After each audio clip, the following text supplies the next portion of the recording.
जय इन सभी को। आज का हमारा टॉपिक है सर्कुलेटरी सिस्टम यानी कि परिसंचरण तंत्र। तो मैं प्रेमजीत सिंह जीत फाउंडेशन क्लासेस की तरफ से आप सभी का स्वागत करता हूं और आज का टॉपिक शुरू करने जा रहे हैं हम लोग, जो कि है सर्कुलेटरी सिस्टम यानी परिसंचरण तंत्र। परिसंचरण तंत्र अभी शुरू में हम लोग इसको डिस्कस करते हैं कि एनिमल्स यानी कि जानवरों जंतुओं में किस तरीके से होता है।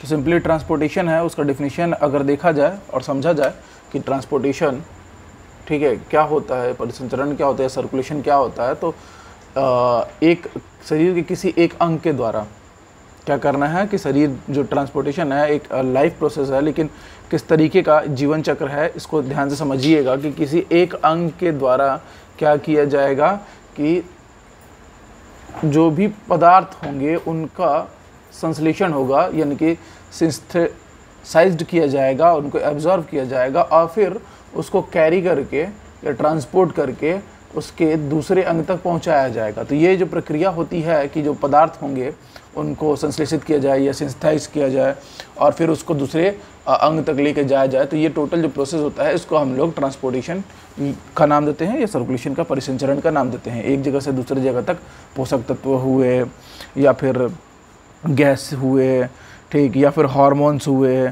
ग्लूकोज हुआ, वाटर हुआ, वेस्ट मटेरियल हुआ, तो इनका एक अंग से दूसरे अंग तक पहुंचाने का जो काम होता है ये ट्रांसपोर्टेशन कहलाता है। तो इस तरीके से हम लोग इसको समझते हैं परिसंचरण तंत्र को।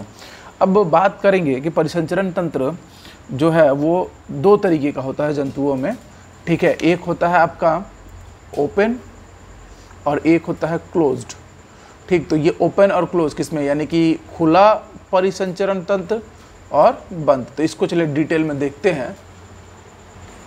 चलिए देखिए ओपन सर्कुलेशन। तो ओपन सर्कुलेशन जो है सिंपली इसमें जो ब्लड का जो फ्लो होगा वो बड़े यानी कि जो बिग होंगे, बड़े बड़े अवकाश, ठीक है, जो मतलब बिग स्पेस कह सकते हैं आप लोग इसको, ठीक है, उनसे होते हुए, और इन जो बिग स्पेस है इनको हम लोग साइनस का नाम देते हैं, ठीक, साइनसेस से होते हुए या लैक्यूनी भी बोलते हैं, ठीक, इनसे होते हुए बाहरी अवकाश जो है उनसे होते हुए बहता है, मतलब एक चैनल के थ्रू फ्लो होता है। बात जब करेंगे क्लोज्ड सिस्टम की यानी कि बंद परिसंचरण तंत्र की, तो इसमें जो ब्लड का सर्कुलेशन है वो हार्ट यानी कि हृदय या जो आपके रक्त वाहिनियाँ होती हैं यानी कि सिरा और धमनी, आर्टरीज और वेंस, ठीक है, यानी कि जो ब्लड जो वैस्कुलर सिस्टम होता है उसके थ्रू होगा, ठीक है। तो इसमें और हृदय और रक्त वाहिनियाँ उनके भीतर से होते हुए जो रक्त है उसका परिसंचरण होगा, इसीलिए इसको क्या कहते हैं, क्लोज्ड सर्कुलेशन सिस्टम कहते हैं। अब कुछ इंपॉर्टेंट जो डिफरेंस है इसमें वो आप ध्यान दीजिएगा कि जो टिश्यूज़ है ओपन वाले में, टिश्यू यानी कि जो उत्तक हैं वो डायरेक्ट कांटेक्ट में होते हैं, ठीक है, किसके, टिश्यूज जो डायरेक्ट कांटेक्ट में होते हैं ब्लड के। उत्तक सीधे सीधे तौर पे संबंधित होते हैं रक्त से, लेकिन इसमें इनडायरेक्टली कनेक्टेड होते हैं, यानी कि ब्लड जो है वो टिश्यूज में डायरेक्टली फ्लो नहीं होता उत्तकों में, ठीक, वो अप्रत्यक्ष रूप से क्या होता है, संपर्क में आता है, प्रत्यक्ष रूप से नहीं आता बंद परिसंचरण तंत्र में। इसमें रक्त प्रवाह का जो वेग होगा यानी कि जो वेलोसिटी होगी और जो प्रेशर होगा, मैं बात कर रहा हूँ किसकी, ओपन की, ओपन सर्कुलेशन सिस्टम में उसमें रक्त प्रवाह यानी कि जो ब्लड फ्लो हो रहा है उसका जो वेलोसिटी होगा, वेग होगा और जो दाब होगा वो काफ़ी कम रहेगा। क्या रहेगा, काफ़ी कम। और जब बात करेंगे हम लोग blood circulation in close system, ठीक है, तो इसमें जो ब्लड सर्कुलेशन यानी कि रक्त प्रवाह है उसकी वेलोसिटी ज़्यादा रहेगी और प्रेशर भी यानी कि जो दाब है वो भी क्या होगा, अत्यंत अधिक होगा, ठीक। इफिशियंसी की बात कीजिएगा तो ये काफ़ी लो इफिशियंट होता है सर्कुलेशन को लेके, मतलब अपने काम को लेके ये काफ़ी लो इफिशियंट होता है, मतलब बहुत कम दक्ष होगा, इसकी दक्षता कम होगी और ये काफ़ी क्या होगा, हाई इफिशियंट होगा। यानी कि क्लोज सर्कुलेशन की बात करेंगे तो काफ़ी अधिक दक्ष होता है, मतलब कि जो काम है इसका सर्कुलेशन का वो ये बड़े अच्छे से करता है, इसीलिए क्या होगा, ये हाईली इफिशियंट होगा। कौन सा, हमारा क्लोज्ड सर्कुलेशन सिस्टम। क्लियर। अब ये किस में पाया जाता है, तो जैसे कि आप जानिए कि ओपन वाला जो है ओपन सर्कुलेशन सिस्टम और क्लोज सर्कुलेशन, इसके एग्जांपल्स को देख लेते हैं। ठीक है, ये पाया जाएगा आर्थ्रोपोडास में। ठीक, जैसे कि कीट वगैरह हो गया, प्रॉन हो गया, ठीक, और कुछ कुछ मोलस्कास में वगैरह, जैसे कि घोंघा वगैरह में, मतलब कि आप याद रखिए आर्थ्रोपोडस की बात करेंगे कीट, और मोलस्का की बात करेंगे तो घोंघा वगैरह में, तो उनके स्किन में ऊपर की ओर पाया जाता है ये ओपन। ठीक है, और इसमें ब्लड का जो कलर है वो रेड हो ऐसा आपको ज़रूरी नहीं है। ठीक, वो अलग अलग कलर्स में आपको दिखाई दे सकता है। तो ये आर्थ्रोपोडस ओपन सर्कुलेशन पाया जाएगा। क्लोज्ड वाले की जब बात करेंगे तो ये इक्नोडर्म्स में पाया जाएगा, और साथ ही साथ मोलस्कस वगैरह में और एनिलिडास में, और इसके अलावा ये सभी कशेरुकी जो जंतु होंगे उनमें पाया जाएगा। यानी कि खास करके हमारे ह्यूमंस हुए, बर्ड्स वगैरह हुए, ठीक है, इनमें क्लोज्ड सर्कुलेशन सिस्टम पाया जाएगा। यानी कि सरीसृप हुए, स्तनधारी हुए, तो इन सभी में क्या पाया जाएगा, क्लोज्ड सर्कुलेशन, यानी कि बंद परिसंचरण तंत्र। एक इंपॉर्टेंट पॉइंट है कि आरबीसी, रेड ब्लड सेल्स, इसमें नहीं पाया जाएगा, और इसमें आरबीसीज क्या होंगे, पाए जाएंगे। तो इस तरीके से ओपन यानी कि खुला परिसंचरण तंत्र, क्लोज परिसंचरण तंत्र आपने समझ लिया। अब चलिए आगे देखते हैं कि परिसंचरण तंत्र के जो एकल यानी कि सिंगल और दोहरा परिसंचरण तंत्र, इसको कैसे क्लासिफाई करेंगे, बहुत ज़रूरी है समझना। अब हमारा नेक्स्ट टॉपिक है कि ब्लड सर्कुलेशन इन वर्टेब्रेट्स, यानी कि जो कशेरुकी होते हैं, जिनके पास जो कशेरुकी होता है, ठीक है, वो उनमें रक्त परिसंचरण किस तरीके का होगा। तो चलिए देखते हैं। इनमें दो तरीके का रक्त परिसंचरण तंत्र पाया जाता है। एक होता है एकल परिसंचरण तंत्र, और एक होता है डबल सर्कुलेशन, इसको आप लोग क्या बोल सकते हैं, दोहरी परिसंचरण तंत्र, यानी दोहरा परिसंचरण तंत्र आप नाम दे सकते हैं। ठीक है, तो सिंगल सर्कुलेशन में क्या होता है कि देखिए, सिंगल सर्कुलेशन जो होगा इसमें होगा कि ब्लड केवल और केवल एक साइकिल के दौरान हृदय यानी कि जो हार्ट होगा उससे फ्लो होकर बस एक बार गुजरेगा। ठीक है, और डबल वाले में दो बार गुजरेगा। किस तरीके से होगा, सिंपली जो आर्टियम है यानी कि जो हमारा हार्ट है उसमें, यानी कि जो उसमें आलिंद है, समझिएगा ध्यान से इसको थोड़ा सा, हाँ, आलिंद से जाएगा कहाँ, वेंट्रिकल्स में, यानी इसको हम लोग बोलते हैं नीला। ठीक, ये सिंगल यानी एकल परिसंचरण तंत्र, ये हम लोग में नहीं पाया जाता है, मैं समझा रहा हूँ आपको। ठीक है, लेकिन कशेरुकी है, उनके पास हृदय है, हृदय उनका है, तो आलिंद और नीले वहाँ भी होगा। तो आलिंद से गया नीले में, नीले के बाद ये जाता है आपके गिल्स में। ठीक, गिल्स को गिल्स ही बोलते हैं। उसके बाद अगेन फिर टिश्यू यानी कि उत्तक में, और फिर चल जाता है ये। तो ये एक सिंगल चैनल होता है फ्लो होने का ब्लड का, कि आलिंद से नीले, नीले से गिल्स, गिल्स से टिश्यू, टिश्यू से फिर आलिंद, और एक बार फ्लो होता है, तो इसलिए इसको क्या कहते हैं, एकल परिसंचरण तंत्र नाम देते हैं। अब जो डबल सर्कुलेशन है यानी कि जो दोहरा परिसंचरण तंत्र है, उसमें जो रक्त है वो दो परिपथ, पल्मोनरी और सिस्टमेटिक। ठीक है, पल्मोनरी को पल्मोनरी ही बोलते हैं और सिस्टमेटिक को बोलते हैं दैहिक परिसंचरण। इन दो भागों में विभाजित किया जाता है दोहरा परिसंचरण तंत्र, यानी कि रक्त जो है हृदय से दो बार प्रवाहित होता है। ठीक, पल्मोनरी वाले में क्या होगा कि पल्मोनरी वाले में सीधे सीधे तौर पे लंग्स से बॉडी को, lungs to body blood flow होगा, और इस वाले में बॉडी से लंग्स में ब्लड फ्लो होगा। इन दोनों फ्लो के बीच, मतलब लंग्स टू बॉडी और बॉडी टू लंग्स के बीच हमारा जो एक इम्पोर्टेंट ऑर्गन है हार्ट आएगा, और जो कि ये काम करेगा। मतलब कि जो दिल है उसमें दोहरा परिसंचरण पाया गया। एक बार वो क्या कर रहा है, बॉडी से आए को लंग्स में भेज रहा है, और फिर लंग्स से आए हुए ब्लड को बॉडी में फ्लो करवा रहा है। तो इस तरीके से क्या पाया जाएगा, दोहरा परिसंचरण पाया जाएगा। ठीक है, इसके साथ जो एकल परिसंचरण तंत्र होता है तो उसमें हृदय में यानी कि जो ह्यूमन हार्ट होता है उसमें केवल और केवल डीऑक्सीजनेटेड ब्लड, ठीक है, पंप होता है और इसीलिए इसको सिरा हृदय कहते हैं। सिरा हृदय कहने का मतलब है, ये याद रखिए, ये इंपॉर्टेंट पॉइंट है, एग्जाम में पूछता है, केवल और केवल डीऑक्सीजनेटेड ब्लड फ्लो होने के कारण से ये वेनस हार्ट कहलाता है। इंपॉर्टेंट पॉइंट है, याद रखिएगा।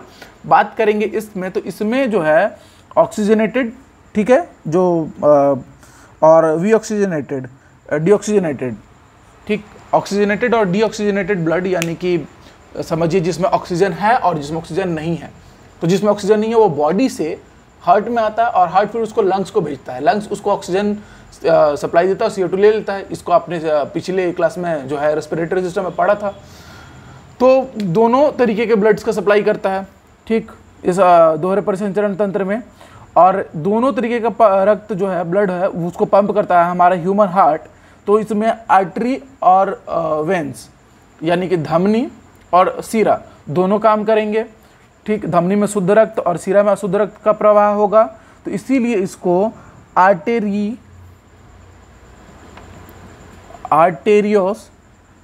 आर्टेरियोवेनस हार्ट नाम दिया जाता है। यानी कि इसको अगर हिंदी में बोला जाएगा तो इसको आप बोल सकते हैं, जैसे इसको सिरा हृदय बोला है आपने, तो इसको आप बोलिए धमनी सिरा हृदय, ठीक है। आप क्या नाम देंगे इसको? धमनी सिरा हृदय।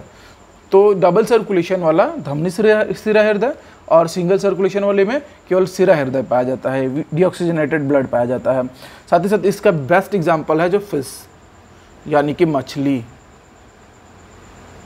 और इसके एग्जांपल्स हो सकते हैं भाई आपके जो एम्फीबियंस है यानी उभयचर हैं, फिर साथ ही साथ सरीसृप है, रेप्टाइल्स है, बर्ड्स है, और उसके बाद आपका मैमल्स है, मतलब कि रेप्टाइल्स यानी कि सरीसृप, मैमल्स यानी कि स्तनधारी, ठीक, बर्ड्स है आपका, इसके एग्जांपल्स में पक्षी है।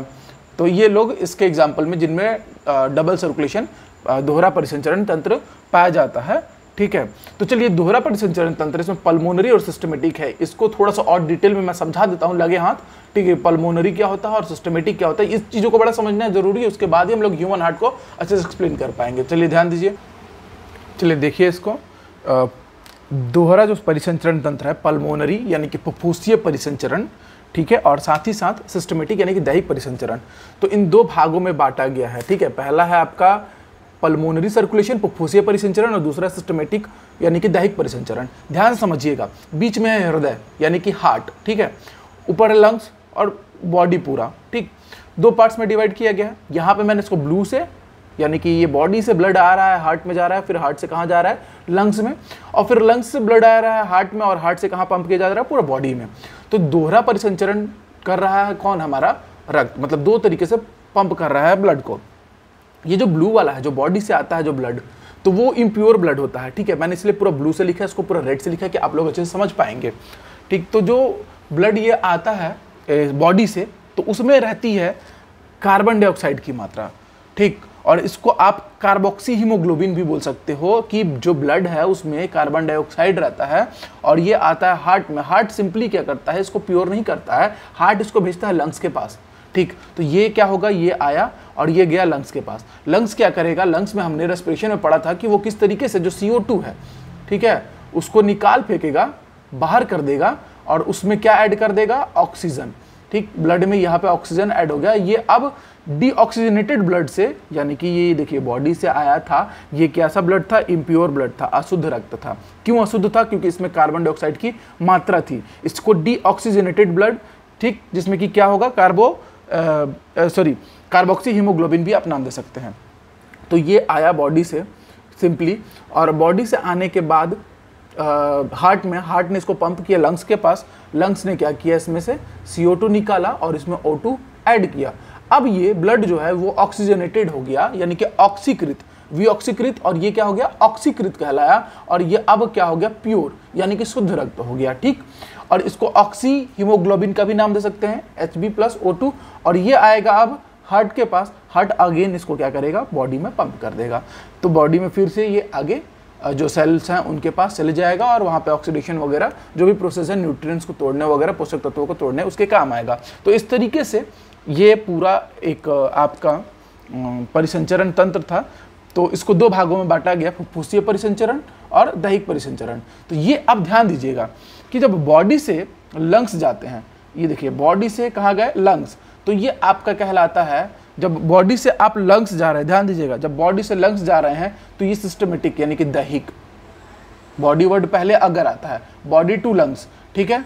अगर आप बॉडी टू लंग्स जा रहे हैं तो ये क्या कहलाएगा, दैहिक परिसंचरण, सिस्टेमिक सर्कुलेशन, ठीक है। वो मैं थोड़ा सा गलत बोल जाता हूँ, कोई बात नहीं।